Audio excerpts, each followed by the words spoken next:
এটা হচ্ছে আমাদের গ্যারেজ রুম, এটাও রং হয়ে গেছে। চল বাড়ি থেকে আমরা দেখাই। এখন চলে এসেছি মাদার্স কেয়ারে। ডক্টর তন্ময় মণ্ডলকে এখানে দেখাবো মেদিনীপুরে। উনি খুব ভালো ডক্টর।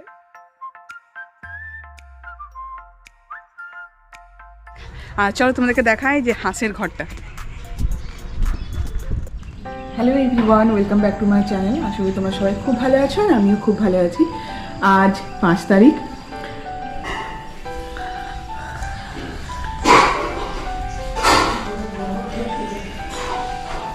আমি এখানে বসে বসে খাচ্ছিলাম আলমন্ড আর আখরোটটা। কিশমিশ ভেজানো জলটা খাওয়া হয়ে গেছে, আর অরিজিতার বাবার চা খাওয়া হয়ে গেছে। মাসি এসছে, বাসনগুলো নিয়ে যাবে মাজার জন্য।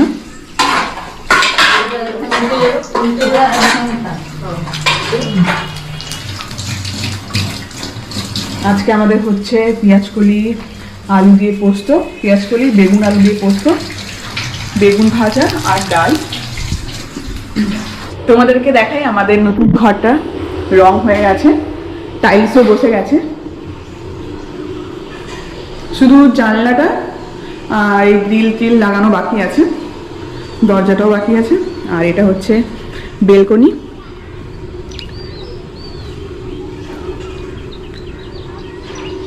আজ আমি, মা আর বাবা যাব মেদিনীপুর। কেন যাচ্ছি সেটা রাস্তায় যেতে যেতে তোমাদের সাথে শেয়ার করব।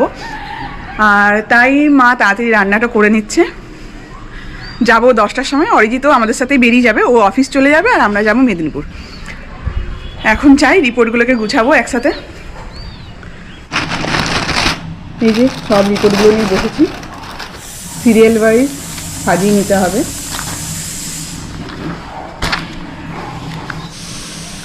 সব ডেট ওয়াইজ গোছানো হয়ে গেছে। এখন আমি একটু গান শুনবো আর এক্সারসাইজ করব। খুব বেশি নয়, হালকা এক্সারসাইজ করবো আর কি, পায়ের এক্সারসাইজ, তারপরে বাটারফ্লাই এক্সারসাইজ, এই সবগুলো।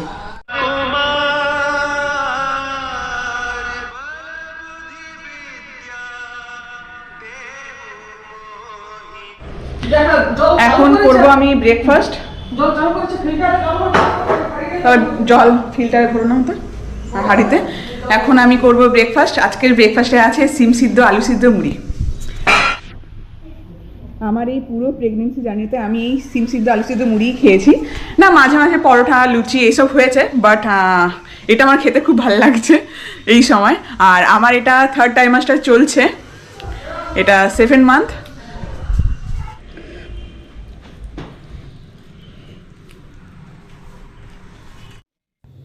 ব্রেকফাস্ট করা হয়ে গেছে, এখন আমি খাবো মেডিসিন। যাওয়ার জন্য একদম রেডি হয়ে গেছি। এরপরে বেরোবো আর যাওয়ার পথে তোমাদের সাথে শেয়ার করব কী জন্য আমরা মেদিনীপুর যাচ্ছি। আমি এখন বেরিয়ে গেছি, মা বাবা আস্তে আস্তে বেরোচ্ছে। গাড়িতে যাব, সেই জন্য জোয়ানটা নিলাম, আর রাস্তায় যদি খিদে পাই তাই ফল নিলাম। এটা হচ্ছে আমাদের গ্যারেজ রুম, এটাও রং হয়ে গেছে। চল বাড়ি থেকে দেখাই তোমাদেরকে বাইরেটা কেমন লাগছে। আসার সময় বাগানে ঢুকবো, দেখে বাগানটা দেখাবো।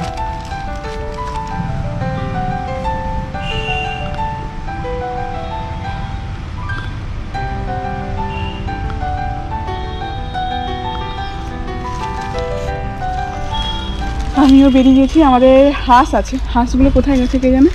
ও ওইখানটায় আছে। আসি মেদিনীপুর থেকে, তারপরে তোমাদেরকে দেখাবো।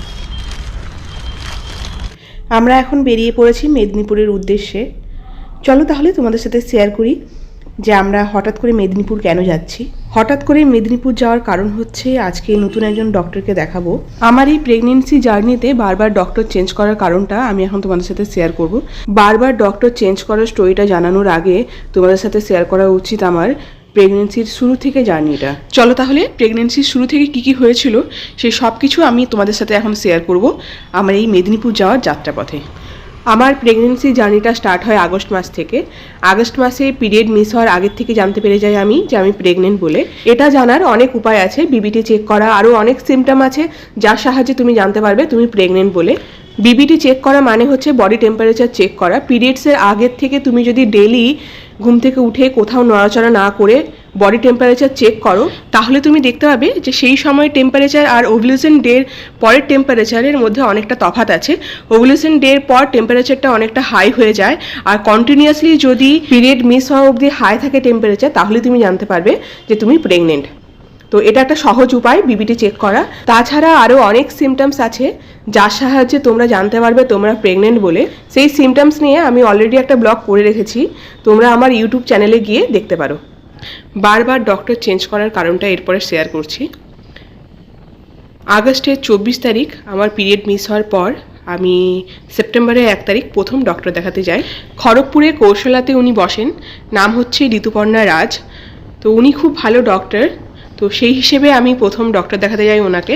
উনি আমাকে দেখলেন, দেখার পর আমাকে জিজ্ঞেস করলেন যে আমার কোনো অসুবিধা হচ্ছে কি না এখন। আমি বললাম সেই রকম কোনো অসুবিধে নেই, বাট অ্যাবডোমিনে মাঝে মাঝে পেন হচ্ছে।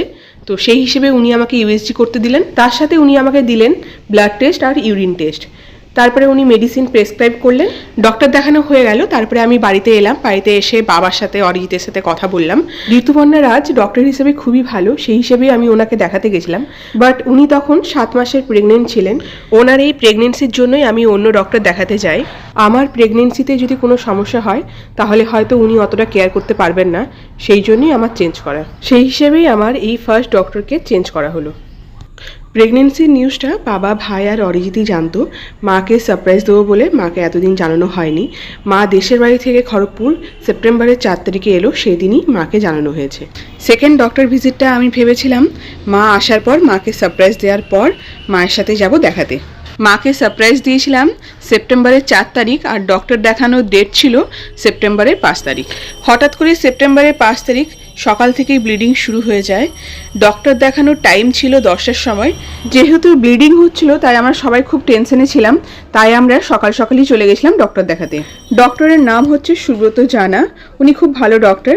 উনি দুটো টেস্ট করতে দিয়েছিলেন, একটা হচ্ছে বিটা এইচসিজি টেস্ট আর একটা হচ্ছে থাইরয়েড টেস্ট, আর তার সাথে মেডিসিন দিয়েছিলেন আর ইঞ্জেকশন দিয়েছিলেন। উনি খুব বয়স্ক আর খুব কম কথা বলেন, তার জন্যই হয়তো মায়ের পছন্দ হয়নি, আর সেই জন্যই আমরা ওই ডক্টরকে চেঞ্জ করি। ডক্টর সুব্রত জানাকে দেখানোর পরই আমরা চলে যাই টেস্ট করাতে, বিটা এইচসিজি টেস্ট আর থাইরয়েড টেস্ট। পরের দিন মা রিপোর্টগুলো নিয়ে যায় ডক্টরের কাছে। আমরা এখন চলে এসেছি মাদার্স কেয়ারে। ডক্টর তন্ময় মণ্ডলকে এখানে দেখাবো মেদিনীপুরে। উনি খুব ভালো ডক্টর। যেহেতু আমি মেদিনীপুর নার্সিংহোম বা স্পন্দনে ভর্তি হব ডেলিভারির সময়, তার জন্যই ওনাকে দেখাচ্ছি। দেখানো হয়ে গেছে, এখানে আমরা খাবো আখের রস, আর যাওয়ার পথে বাকি গল্পটা তোমাদের সাথে শেয়ার করব। পরের দিন যখন মা রিপোর্টগুলো নিয়ে যায় ডক্টরের কাছে, তখন ডক্টর বললেন যে বিটা এইচসিজি টেস্টটা ঠিকই আছে, শুধু থাইরয়েডটা বেড়েছে। থাইরয়েড মেডিসিনের ডোজটা বাড়ানো হলো, আর তার সাথে কিছু ইঞ্জেকশন ডক্টর প্রেসক্রাইব করেছিল। ইঞ্জেকশন নেওয়ার পরও কিন্তু ব্লিডিং বন্ধ হয়নি, কম কম করে ব্লিডিং কিন্তু হচ্ছিলই। ব্লিডিংয়ের কালার ছিল ব্রাউন কালারের। আগেই তোমাদেরকে বললাম যে মায়ের খুব একটা পছন্দ ছিল না ডক্টরকে, তার কারণ উনি খুব কম কথা বলেন আর অনেকটা বয়স্ক। ডক্টর চেঞ্জ করা হলো, নেক্সট মায়ের পছন্দ মতো ডক্টরকেই দেখানো হলো। নেক্সট ডে আমরা বেরিয়ে পড়ি সন্ধেবেলায় ডক্টর অনুপ মল্লিককে দেখানোর জন্য। উনি আমার কাছ থেকে সব কিছু জানার পর 7 দিনের ইঞ্জেকশন দিয়েছিলেন, সাথে বিটা এইচসিজি টেস্ট করতে দিয়েছিলেন 2 দিন পর, আর বলেছিলেন ইউএসজি টেস্ট করতে। ডক্টর সবাই খুবই ভালো, বাট কিছু কিছু কারণের জন্য আমাদের ডক্টর চেঞ্জ হচ্ছিল। 2 দিন ইঞ্জেকশন নেওয়ার পরই আমার ব্লিডিং বন্ধ হয়ে যায়। তারপরে আমি করতে যাই ইউএসজি টেস্ট। ইউএসজি টেস্টে বেবির হার্টবিট খুবই কম আসে, 83 বিটস পার মিনিট। তো তারপরে উনি সাজেস্ট করেন টিভিএস করার জন্য। টিভিএসে রিপোর্টটা ঠিকঠাকই আসে, 100 বিটস পার মিনিটস ছিল। এখনও অবধি যে বেবি ভালো আছে তার জন্য সবথেকে ফার্স্ট থ্যাংক ইউ আমি বলতে চাই গডকে, তারপরে অনুপ মল্লিক স্যারকে যিনি আমার ডক্টর ছিলেন, তারপরে আমার মাকে, অরিজিৎকে, বাবাকে, সবাইকে অনেক অনেক ধন্যবাদ। মা ছিল বলেই হয়তো আমার বেবি এখন অবধি খুব ভালো আছে। যাই হোক, এখন অনুপ মল্লিক স্যারকে চেঞ্জ করার কারণ হচ্ছে উনি এই বছর 2024-এ জানুয়ারি মাসে হার্টের অপারেশন হয়েছেন। উনি একটু অসুস্থ আছেন আর মাঝে মাঝেই উনি থাকেন না, তার জন্যই আমাদের অন্য ডক্টরকে দেখাতে যাওয়া। তাছাড়াও খড়গপুরে খুব ভালো নার্সিং হোম নেই, তাছাড়াও বেবির যদি কোনো সমস্যা হয় তার জন্য ভালো ব্যবস্থা নেই। মেদিনীপুরে অনেক ভালো ভালো নার্সিং হোম আছে, যেমন দত্ত নার্সিং হোম, স্পন্দন, আরও অনেক অনেক আশেপাশে। সেই জন্যে আমরা মেদিনীপুর গেছিলাম ডক্টর তন্ময় মণ্ডলকে দেখাতে। ওনাকে ডক্টর দেখানোর পর ভালোই লাগলো। উনি ডক্টর হিসেবেও খুবই ভালো। তারপরে দেখা যাক, এখন তো আমার 7th মান্থ চলছে, ডেলিভারি অবধি কী কী হয় সেই সব কিছু আমি তোমাদের সাথে শেয়ার করব। বাড়ি পৌঁছে গেছি, আসার পথে নিলাম গোলাপ ফুলের 2টো চারা, লঙ্কা গাছ একটা, আর গাঁদা ফুলের গাছ অনেকগুলো, 10টা 12টার মতো, আর তার সাথে নিয়েছি একটা এলাচ গাছ। চলো এরপরে তোমাদেরকে দেখাই আমাদের বাগানটা। আমাদের সাধের বাগান, সবজির বাগান। এখানে দুটো ফুল ফুটেছে, আর এই যে হংস আমাদের, দেখতে পাচ্ছ? ভিতরে যাওয়া যাবে কিন্তু ও আমাকে দেখে চলে না যায়।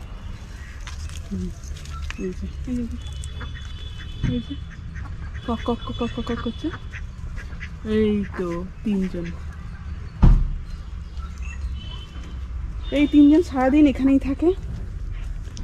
এটা হচ্ছে গাঁদা ফুল, এখানে ধনেপাতা লাগানো হয়েছিল বাট খারাপ হয়ে গেছে। ওইখানে মটরশুঁটি বা কি লাগানো হয়েছে, মটরশুঁটি বা কিছুটা লাগানো হয়েছে। এটা বেগুন, মূলা, লাল রঙের লাউ গাছ, পেঁয়াজ কলি, এটা মেথি শাক লাগানো হয়েছিল, আর গোবর শাক বলে আমাদের গ্রামের দিকে, সেই শাকটাও লাগানো হয়েছিল, টমেটো, বাঁধাকপিগুলো হয়নি, ফুলকপিগুলো হয়েছে। এগুলো হচ্ছে আলু, এ সাইডে সাইডে লাগানো হয়েছে, কম বেশি লাগানো হয়নি। সিম ভর্তি, আর ওইদিকে সব বেগুন, আর এই যে দেখো টমেটো। চলো বেশিক্ষণ মা এখানে থাকতে দেবে না, ঘরে যাই। স্নান করা বাকি আছে, মা আর বাবা স্নান করা হয়ে গেছে। তাহলে তোমরা জানলে যে মেদিনীপুর কেন গেছিলাম। ডক্টর খুবই ভালো, দেখা যাক। আর চলো তোমাদেরকে দেখাই যে হাঁসের ঘরটা। এটা হচ্ছে হাঁসের ঘর, আর চলাচলি করা চলবে না, অনেক কিছু জিনিস নিয়ে আসা হয়েছে, সেগুলো আস্তে আস্তে উপরে যাবে।